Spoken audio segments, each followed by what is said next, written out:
Hello students, your welcome at LST। आज के इस वीडियो में मैं शुरू करने जा रहा हूँ 12th फिजिकल केमिस्ट्री का एक इम्पॉर्टेंट टॉपिक, और वो है सॉल्यूशन। इसमें मैं NCERT के टॉपिक्स को एक एक कर डिस्क्राइब करूँगा। तो चलिए शुरुआत करते हैं सॉल्यूशन। सॉल्यूशन यह 11th में भी इसके बारे में आपने कुछ पढ़ा होगा। सबसे पहले हम देखेंगे कि मैटर को हमने क्लासिफाई किया था किस आधार पे, तो केमिकल और मैक्रोस्कोपिक क्लासिफिकेशन। इसमें हमने मैटर को दो भागों में क्लासिफाई किया था, एक प्योर मैटर और दूसरा इम्प्योर मैटर। प्योर मैटर किससे बना है? Made of single kind of particle. यह सिंगल काइंड ऑफ पार्टिकल से बना होता है, और इस प्योर मैटर को क्या कहते हैं? सब्सटेंस। केमिस्ट्री में प्योर मैटर को क्या कहते हैं? सब्सटेंस। और ये दो तरह के हैं। कौन कौन से? तो एक हैं एलिमेंट्स और दूसरे हैं कंपाउंड्स। जबकि इम्प्योर मैटर किससे बने हैं? मेड ऑफ टू और more different kinds of particles, और इनको कहते हैं हम मिक्सचर। क्या है? मिक्सचर्स। ये जो मिक्सचर्स हैं ये दो तरह के। कौन कौन से? Homogeneous mixture, homogeneous mixture, and they are called solution. इनको क्या कहते हैं? सॉल्यूशन। जबकि दूसरे जो हैं वो हैं हेटेरोजीनियस मिक्सचर्स, और इनको हम कहते हैं, ये जो हेटेरोजीनियस मिक्सचर हैं ये दो तरह के हैं। एक हैं सस्पेंशन और दूसरा क्या है? कोलॉइड। आज हम डिस्कस करेंगे किसको? सॉल्यूशन को, जो क्या है? Homogeneous mixture. तो इसको आप नोट कर लीजिए। सबसे पहले हम जानेंगे कि ये सॉल्यूशंस होते क्या हैं। What are solutions? तो सॉल्यूशंस क्या हैं? Homogeneous mixtures of two or more substances are called solution। ये क्या कहलाते हैं? solutions। इनका they have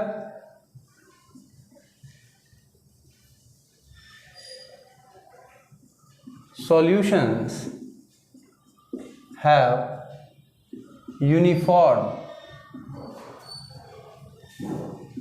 composition and properties throughout the mixture।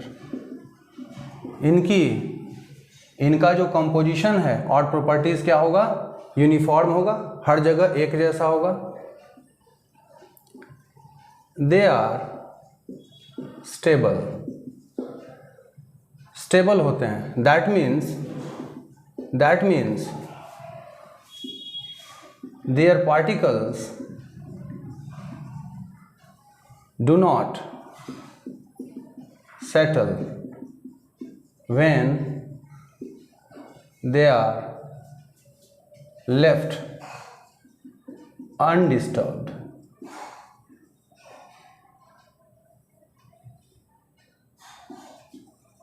ठीक है। इसके अलावे इनमें they are one phase system. ये कैसे होते हैं? वन फेज सिस्टम है। वन फेज कहने का अर्थ क्या है कि phase of solute is the phase of solvent, यानी सॉल्वेंट जिस फेज में होगा उसी फेज में क्या होगा? सॉल्यूट होगा। Solute particles are not visible with naked eyes. ठीक है, तो ये क्या है? होमोजीनियस मिक्सचर हैं। इनका कंपोजिशन और प्रॉपर्टीज़ क्या होगा? Through out the mixture uniform होगा। ये स्टेबल होते हैं, यानी इनको यदि अनडिस्टर्ब छोड़ दिया जाए तो इसके पार्टिकल्स सेटल नहीं होते हैं। और ये वन फेज सिस्टम है, यानी कि जो फेज किसका होगा? सॉल्वेंट का होगा, वही सॉल्यूट का फेज माना जाएगा। सॉल्यूट पार्टिकल्स जो हैं ये नेकेड आई से दिखाई नहीं पड़ते हैं। इसके बाद हम देखेंगे कि ये जो सॉल्यूशन है इसके कंपोनेंट्स को हम फिल्ट्रेशन के द्वारा सेपरेट नहीं कर सकते हैं।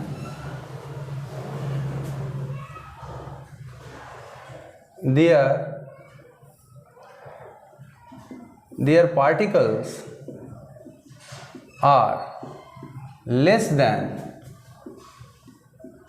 1 nanometer in diameter.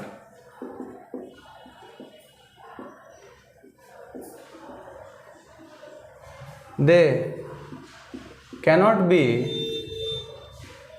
separated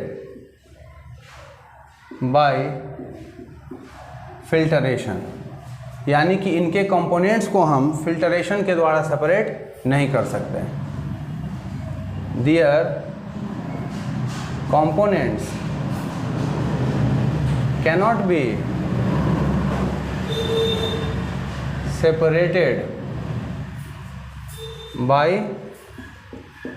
filtration, and also they do not show Tyndall effect. ये टिंडल इफेक्ट भी शो नहीं करते हैं। ठीक है, अब देखिए कंपोनेंट्स ऑफ अ सॉल्यूशन। तो बेसिकली क्या होंगे? सॉल्यूशन के कम से कम दो कंपोनेंट्स होंगे। दो कंपोनेंट्स हैं, कौन कौन से हैं? तो एक होगा सॉल्यूट और दूसरा होगा सॉल्वेंट। सॉल्यूट क्या है?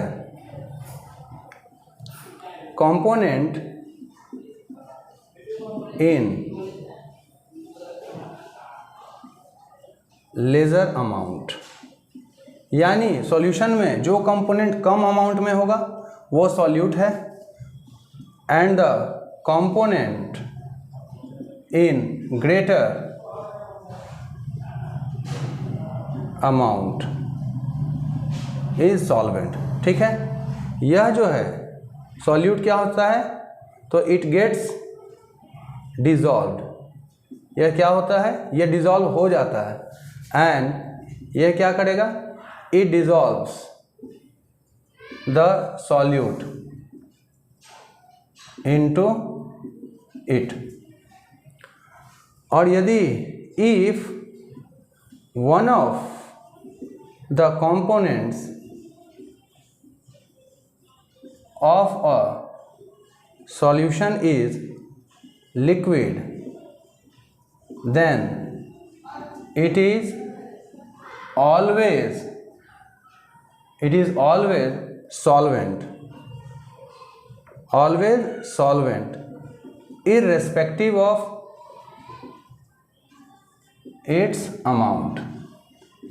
यानी कि यदि सॉल्यूशन में एक कंपोनेंट क्या है? लिक्विड है, तो चाहे उसका अमाउंट कुछ भी क्यों ना हो, लेकिन वह क्या होगा, सॉल्वेंट होगा। ठीक है,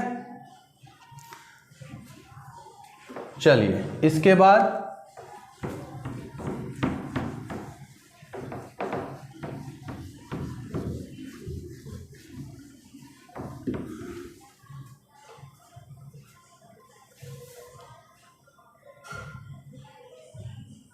physical state of solution is the physical state of the solvent, यानी कि सॉल्यूशन का फिजिकल स्टेट जो है वही होगा जो सॉल्वेंट का फिजिकल स्टेट, यानी सॉल्वेंट यदि सॉलिड होगा तो सॉल्यूशन भी क्या होगा, सॉलिड होगा। ठीक है, अब क्या देखेंगे, kinds of solution. Kinds of solution on what basis, on the basis of number of components. Number of components के आधार पे इसको हम बांट देंगे। कौन कौन सा, binary solution, ternary solution and quaternary solution. और भी हो सकते हैं। बाइनरी में कितने हैं, 2 कंपोनेंट्स होंगे, यानी एक सॉल्यूट होगा एक सॉल्वेंट। इसमें कितने हैं, 3 कंपोनेंट्स हैं। सॉल्वेंट 2 हो सकता है, सॉल्यूट 1, या फिर सॉल्यूट 2 सॉल्वेंट 1, और इसमें क्या है, 4 कंपोनेंट्स। ठीक है, इसके बाद यहीं पर हम देखेंगे क्या भाई, इम्पॉर्टेंस, चूँकि एनसीईआरटी के शुरू में ही दिया गया है, इम्पॉर्टेंस ऑफ सॉल्यूशन। इसमें सबसे पहले हम देखेंगे किसके बारे में, एलॉय। एलॉय क्या है, तो यह क्या है, सॉलिड सॉल्यूशन या होमोजीनियस मिक्सचर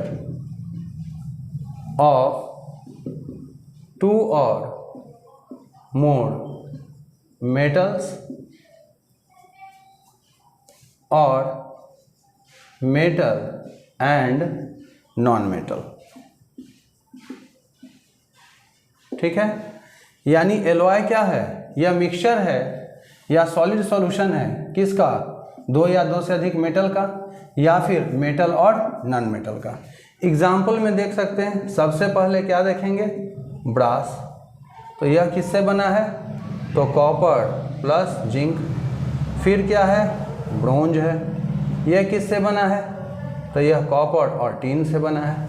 इसके बाद कौन है, जर्मन सिल्वर है।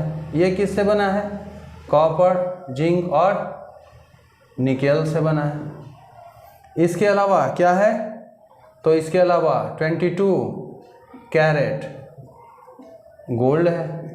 यह किससे बना है, 22 parts of gold plus 2 parts of silver और कॉपर। ठीक है,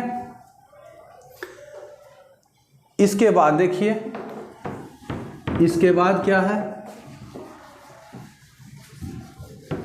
ये जो एलॉयज हैं ये काफ़ी इम्पॉर्टेंट हैं और ये एग्ज़ाम में पूछे जाते हैं, इनके कंपोजिशन। इसके बाद देखेंगे कि क्या है भाई, fluoride present in water in the concentration 1 ppm parts per million is good for teeth, यह दांतों के लिए अच्छा है। Fluoride present in water in 1.5 ppm causes the teeth to be mottled, यानी इसमें यदि फ्लोराइड का ये कंसंट्रेशन होगा वाटर में तो दांतों में धब्बे पड़ जाएंगे, दांत खराब लगने लगेंगे। और यदि क्या है रेड पॉइजन में सोडियम यदि इससे ज़्यादा हो, that means fluoride present in the concentrations more than 1.5 ppm in water may be poisonous। कैसा हो सकता है? पॉइजनस हो सकता है।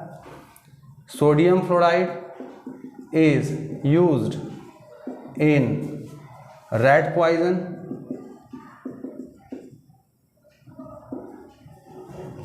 इसके अलावा क्या है भाई? तो intravenous injections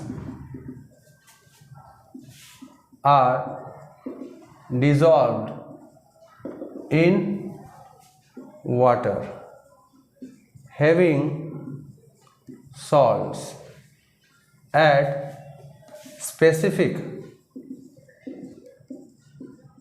concentrations similar to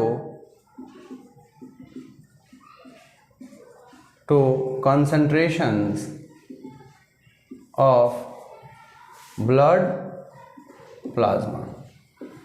तो इस तरह से ये सॉल्यूशन जो है हमारे डे टू डे लाइफ में भी इम्पॉर्टेंट है, इसको आप नोट कर लीजिए। अगले वीडियो में हम देखेंगे types of solution on the basis of the physical state of the solvent. ठीक है।